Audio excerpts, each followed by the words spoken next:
அல்லேலூயா. ஸ்தோத்திரம். கர்த்தருக்கு மகிமை உண்டாகட்டும். எனக்கு அன்பான தேவ பிள்ளைகளே, இந்த வேளையிலும் உங்கள் மத்தியில அடியாலே ஒரு சாட்சியாக நிறுத்துற கிருபைக்காய் கர்த்தரை நான் ஸ்தோத்தரிக்கிறேன். என்னுடைய வாழ்க்கையில ஆண்டவர் செய்த நன்மைகளை நான் சொல்வதற்கு மிக வாஞ்சையோடு உங்கள் மத்தியிலே இந்த சாட்சியை சொல்லுகிறேன். கேட்கிற யாவரும் இதை விசுவாசித்து நம்பிக்கையோடு உங்கள் விசுவாசத்தை வர்த்திக்கிக் கொள்ளும்படி அன்போடு கேட்டுக்கொள்கிறேன். ஆமென். அல்லேலூயா. நான் ஒரு இந்து குடும்பத்தில் பிறந்து வளர்ந்தவள், தேவனை அறியாதவள். கடந்த 1985 எனக்கு சரீரத்தில் விளைவினை ஏற்பட்டு சுகவீனமாகி பல டாக்டர்கள் எங்கெங்கேயோ போனோம். எவ்வளோ ஹாஸ்பிட்டலுங்க, எவ்வளோ வைத்தியங்கள். ஒன்றுலையுமே என்னுடைய சரீரத்தில் இருக்கிற வியாதியை கண்டுபிடிக்க ஒருவராலும் முடியவில்லை. அப்படியே காலங்கள் கடந்து கொண்டே இருந்தது. 85 90 வரைக்கும் நான் மருந்து மாத்திரை சாப்பிட்டேன். எதுலேயும் பிரயோஜனம் இல்லை. கடைசியாக சென்னையில் இருக்கிற போரூர் மருத்துவமனையில் கொண்டு போய் என்னை சேர்த்தாங்க. அங்கேயே டெஸ்ட் பண்ணி பார்த்தாங்க. அப்புறம் ஜிஹெச் கொண்டு போனாங்க, பல இடங்களுக்கு கொண்டு போனாங்க, ப்ரைவேட்டில் கொண்டு போனாங்க. எங்கேயுமே எனக்கு இன்னும் வியாதின்னு கண்டுபிடிக்க முடியல. காரணம் கேட்டால் எழுந்திரிக்க முடியாது, நடக்க முடியாது, பேச முடியாது, தரையில் உட்கார்ந்து எழுந்திரிக்க முடியாது, படுக்க முடியாது. அப்படியே சேர்லேயே உட்காரணும். அந்த ஸ்டூல் மேலே தலையாணி போட்டு அது மேலே தான் சமைச்சு கை தூங்குறது, சாப்பிட்றது எல்லாமே அப்படி தான் இருந்தேன். என்னுடைய சரீரம் முழுவதும் பலவீனமாகி என் நரம்புகள் எலும்புகள் பாதிக்கப்பட்டு விட்டது. அது மாத்திரமில்லை, எனக்கு அன்பான தேவை பிள்ளைகளே, எது சாப்பிட்டாலும் எனக்கு அந்த உடலுக்கு ஒத்துக்கொள்ளாத நிலைமைகள் ஏற்பட்டு விட்டது. இப்படி பல காரியங்கள். எனவே கடைசி நாளில் வீட்டுக்கு வந்துட்டோம். டாக்டர் சொல்லிட்டாங்க, இந்த அம்மாவோட உடம்புல எல்லாமே இதாயிடுச்சு, பல்ஸ் எல்லாம் ரொம்ப வீக் ஆயிடுச்சு, இதுக்கப்புறம் இவங்க பிழைப்பது ரொம்ப கஷ்டம், நீங்கள் வீட்டுக்கு கொண்டுட்டு போயிடுங்க. மிஞ்சி போனால் ஒரு 12லேருந்து 1 மணி வரைக்கும் கூட இவங்க உயிரோடு இருப்பது கடினமான காரியம் அப்படின்னு சொல்லிட்டாங்க.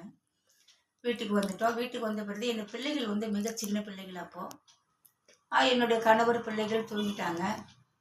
அப்போ நான் உட்காந்து அப்படியே மணியை பார்த்துட்டே இருக்கிறேன். 12 மணி ஆகிட்டா, 12லேருந்து 1 வரைக்கும் நமக்கு டைம் கொடுத்துருக்காங்களே அப்படின்னு சொல்லி அழுது வேதனைப்பட்டு கொண்டிருந்தேன். அருமையான தேவச்சனமே, ஒரு இன்னும் தெலுங்கார பையன், அவனுடைய பேர் பிரேம்குமார். அவன் ஒரு தமிழ் பைபிள் 1980 கொடுத்தான். நாங்கள் ஒரு இந்துவாக இருக்கும் பொழுது. அப்போல்லாம் நான் ஆண்டவரை அறியாதவள். அந்த பைபிளை கொடுத்து, அக்கா இது யாருக்காவது கொடுங்க, தமிழில் எழுதியிருக்கு, நாங்கள் தெலுங்குக்காரங்கன்னு சொன்னான். அதனை யாருக்கும் கொடுக்கல, மேலே ஷெல்ஃபில் வச்சுட்டேன். 5 ஆண்டுகள் வரைக்கும் அந்த பைபிளை எடுக்கலை. நான் அதை பார்க்கல. நம்ம செத்துற போகிறோம், அந்த பையன் ஒரு பைபிள் கொடுத்தானே, அதில் என்ன எழுதியிருக்கு என்று சொல்லி நம்ம பார்க்கலாமே என்று, அது பார்த்துட்டு சாகலாமே என்ற ஒரு வாஞ்சை எனக்குள்ளாக எழும்பியது. அன்பான தேவை பிள்ளைகளை, மிக கஷ்டப்பட்டு அந்த பைபிள் எடுத்து, அந்த பைபிளை நான் எப்படி வாசிக்கிறதுன்னு தெரியாது. ஏன்னா பைபிள் வாசித்தது கிடையாது, ஆண்டவரை அறிந்ததும் கிடையாது. அப்படிப்பட்ட நேரத்தில் ஒரு இந்து வைராக்கியமான குடும்பத்தில் பிறந்தவள் நான். அப்போ இந்த எண்ணம் எனக்குள்ளாக வந்த பிறகு நான் உடனே பேர் பாதியாக இந்த பைபிளை 2 பகுதியாக நான் பிரித்து, இப்படி மூடி இருந்த பைபிளை இப்படி பிரித்து பார்த்தேன். இப்படி பார்க்கும் பொழுது நான் சொன்னேன், ஏதாவது ஒரு வசனம் என்னோட நீங்கள் பேசுங்க, அப்போதான் இயேசுங்கிற வார்த்தை என் வாயில வருகிறது. அப்பொழுது எனக்கு அருமையான பிள்ளைகளை, தேவன் எனக்கு கொடுத்த வாக்கு தத்துவ வசனங்கள் சங்கீதம் 91 கொடுத்தாரு. அதை படிச்சு பார்த்தேன். உன்னதமானவரின் மறைவில் இருக்கிறவன் சர்வ வல்லவனில் தங்குவான். நான் கர்த்தரை நோக்கி, நீரின் அடைக்கலம், என் கோட்டை, என் தேவன், நான் நம்பியிருக்கிறவன் என்று சொல்லுவேன். அவர் உன்னை வேடுனை கண்ணிக்கும் பாழாக்கும் கொள்ளை நோய்க்கும் தப்புவிப்பார். இந்த வசனம் படித்த உடனே என்னுடைய சரீரத்தில் ஒரு மாற்றத்தை நான் பார்த்தேன். ஒரு உணர்வு எனக்குள்ளாக ஒரு அனல் மூட்ட ஆரம்பிச்சது. ஒரு ஜுரம் வந்தால் எப்படி ஒரு சூடு ஏறுமோ அப்படி இருந்தது. அதுக்கு அடுத்தது அப்படியே படிச்சுக்கிட்டே வரும்பொழுது, அப்போ அந்த 6வது 5, 6 வரும்பொழுது, இரவில் உண்டாகும் பயங்கரத்துக்கும் பகலில் பறக்கிற அம்புக்கும் இருளில் நடமாடும் கொள்ளை நோய்க்கும் மத்தியானத்தில் பாழுக்கும் சங்காரத்துக்கும் நீ பயப்படாதிருப்பாய் என்ற வசனத்தை படித்த உடனே எனக்கு அருமையான தேவ பிள்ளைகளே, என் உடல் முழுவதும் நடுங்க ஆரம்பித்து விட்டது. அப்படியே அக்னி, இப்போ அக்னின்னு தெரியுது. அப்போ ஒரு ஜுரம் அடித்த மாதிரி எனக்கு ஒரு அனல் மூட்டை அனல் பறக்க ஆரம்பிச்சுட்டு, அதிலே அப்படியே அழுது அப்படியே நான் தூங்கிட்டேன். எனக்கு அருமையான பிள்ளைகளே, அந்த தூக்கத்தில் நான் சொப்பனம் பார்த்தேன். ஒரு பிசாசு வந்து சாத்திருக்கிற கதவுல கையை விட்டு 3 முறை வந்து என் தொண்டை பிடிக்க வருது. ஏசப்பா என்னை காப்பாத்துங்க, ஏசப்பா என்னை காப்பாத்துங்கிற 3வது முறை வந்து தொண்டை இறுக்கி பிடிக்கும் பொழுது, ஏசப்பா என்னை காப்பாத்துங்கன்னு பலத்த சத்தமிட்டேன். அப்பொழுது அந்த பிசாசு ஒரே கையின் கன்னத்துல இப்படி ஒரு அடி கொடுத்துட்டு போயிடுச்சு. இந்த பைபிள் இப்படிதானே வச்சு படுத்திருந்தேன் இல்லையா, அப்படியே இந்த பைபிள் கீழே விழுந்துருச்சு. நான் விழிச்சிட்டேன். எழுந்து பார்க்கும்பொழுது மணி 12. எனக்கு கொடுத்த டைமும் 12ல இருந்து 1 மணி வரைக்கும். இப்போ இன்னும் 1/2 மணி நேரம் தான் இருக்கு. அப்போ இப்போ வந்து பிசாசு வந்துருச்சுன்னா நம்மளை வந்து யமன் வந்துட்டான் போல இருக்கு, அதான் கழுத்தை நெரிக்கிறான் அப்படின்னு சொல்லி நான் பதட்டத்தோடு நான் அப்பதான் ஆண்டவர்கிட்ட கேட்டேன், என்ன ஆண்டவரே, நான் உங்களை கூப்பிட்டாக்கா நீங்க பேய் அனுப்பிச்சிருக்கீங்களே, பேய் எனக்கு எப்படி தெரியும்னு கேட்டீங்கன்னா, நான் சிறு வயது முதல் பேய் படம் பார்ப்பது, அதிகமா படம் பார்ப்பேன். அதனால பேய் படம் எனக்கு தெரியும், பிசாசு இப்படிதான் இருக்கும் அப்படின்னு எனக்கு தெரியும். அப்போ என்ன ஏசப்பா, நான் வந்து உங்களை உங்களை வேண்டுனா நீங்க வருவீங்கன்னு பார்த்தா இந்த பிசாசு அனுப்பிச்சிருக்கீங்களே, அப்படின்னா நான் இந்த சாகுறது தான் எனக்கு உறுதியா? இப்போ என் கணவன் பிள்ளைகளை நான் பார்க்க முடியாதா? இந்த உலகத்தில் எனக்கு வாழ்க்கை கிடையாதா என்று சொல்லி அழுதேன். அழுது அந்த டயர்டில் மறுபடியும் அப்படியே தலையில சாய்ச்சி தூங்கி விட்டேன். அல்லேலூயா. இந்த தூக்கத்துல என் அன்பான தேவ பிள்ளைகளை திரும்பவும் மறுபடியும் ஒரு சொப்பனத்தை பார்த்தேன். இந்த சொப்பனத்துல ஒரு கரம் வந்து என் வீட்டுக்குள்ள வருது. அந்த வீட்டுல வந்து கை வந்து என்னை தொடுது. என்னை தொட்டு இந்த முதுகை பிடிச்சி இப்படி தூக்குது. தூக்குன உடனே தூக்கும் பொழுதே வீட்டுக்குள்ள இருக்கேன். அது மேலே கொண்டு போன பிறகு பார்க்குற ஒரு பயங்கரமான ஒரு குழி, ஒரு பெரிய பள்ளத்தாக்கு. இந்த பக்கம் பார்த்தீங்கன்னா பெரிய சர்ப்பம், இந்த பக்கம் பார்த்தீங்கன்னா யானை, எதிரில் பள்ளத்தில் பார்த்தீங்கன்னா நான் இப்போ நிறைய மிருகங்கள் இருக்குது. அந்த இது இடுப்பு பகுதி உள்ளே இருக்குது. அந்த நேரத்தில் நான் வந்து ரொம்ப உளையான சேட்டில் இருக்கும்பொழுது அந்த கரம் வந்து என்னை பிடிச்சி தூக்குது. 2 உருவமாக தெரியுறேன். ஒரு உருவம் வந்து நல்ல வெண்வஸ்திரம் போட்டிருக்கிற, இன்னும் ஒரு உருவம் அகூரமாக இருக்குது. 2 உருவத்தின் ஒரு கண்ணால் நான் பார்க்குறேன்.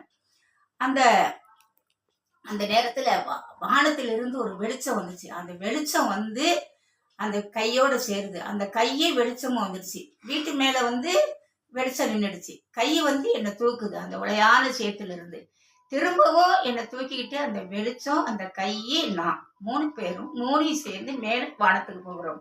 அங்கே போன உடனே ஒரே இருட்டு. திடீர்னு கையும் காணும், வெளிச்சத்தையும் காணும். அந்த மாதிரி ஒரு நேரத்துல யாருமே இல்லையே, நம்ம இப்படி வந்துட்டோமே என்று சொல்லி நான் வேதனைப்பட்டு சுற்றி பார்த்தேன். எப்படி நம்ம பூமிக்கு போக முடியும் அப்படின்னு சொல்லி நான் பார்த்தேன். அப்பொழுது திரும்பி 4 புறமும் அப்படியே பார்த்துட்டு இப்படி லெஃப்ட் ஹேண்ட் சைடு திரும்பி பார்க்கும் பொழுது ஆண்டவராக இயேசு தன் இருதயத்தில் இரத்த காயத்தோடு அவர் நின்றதை நான் பார்த்தேன். அல்லேலூயா. அப்பொழுது 3 சொட்டு ரத்தம் பூமியை நோக்கி இப்படியே 1 by 1 இருந்தது. அப்போ ஆண்டவரை பார்த்து நான் கேட்டேன், என்ன ஏசப்பா, நான் செத்துட்டுனா?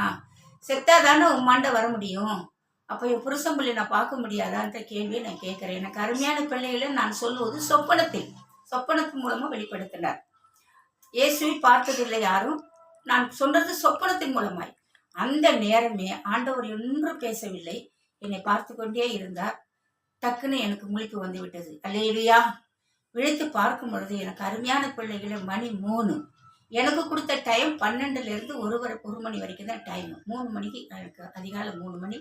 அந்த நேரத்தில் பார்த்தீங்கன்னா 85லேருந்து 90 வரைக்கும் நடக்க முடியாது, பேச முடியாது, சரியான முறையில் குடும்ப வேலை செய்ய முடியாது, பிள்ளைகளை கவனிக்க முடியாது. அப்படி ஒரு வேதனை, உடம்பு பருத்து போயிடுச்சு. ரொம்ப வேதனைப்பட்டு கொண்டிருந்து மரணத்தோடு போராடி கொண்டிருந்து எனக்கு ஆண்டவரை தரிசித்த அந்த நிமிஷத்துல ஆண்டவர் எனக்கு சுகத்தை கொடுத்தார். பார்த்தீங்கன்னா பழைய உடம்பு மாதிரி ஆயிடுச்சு. என்னோட கை, என்னோட காலெல்லாம் எடுத்து நான் தொட்டு தடவி பார்க்குறேன். நம்மளதானா அதை கிளி பார்க்குறேன். எனக்கு அருமையான பிள்ளைகளை எனது கணவன் போய் தட்டி எழுப்புனேன். மாமா எழுந்திரிங்க அப்படின்னேன். ஐயோயோ ஏன்டி எழுந்திரிச்சே, விழுந்துட போறேன்னு சொல்லி அவர் சொன்னார். இல்லை, நான் நல்லா இருக்கேன், என்னை பாருங்களேன் அப்படின்னு சொல்லும் பொழுது அவர் உடனே போய் என்ன பண்ணாருன்னா விபூதி எடுத்துட்டு வந்து என் நெத்தியில வச்சார். நான் கருமாரியம்மன் கோவிலுக்கு வேண்டிக்கிட்டேன், அதனாலதான் உனக்கு நல்லாச்சு. இல்லை, இப்ப நான் இயேசுவை பார்த்தேன், இயேசுதான் எனக்கு விடுதலை கொடுத்தாருன்னு சொன்னேன். அவருக்கு பயங்கர கோவம் வந்துருச்சு.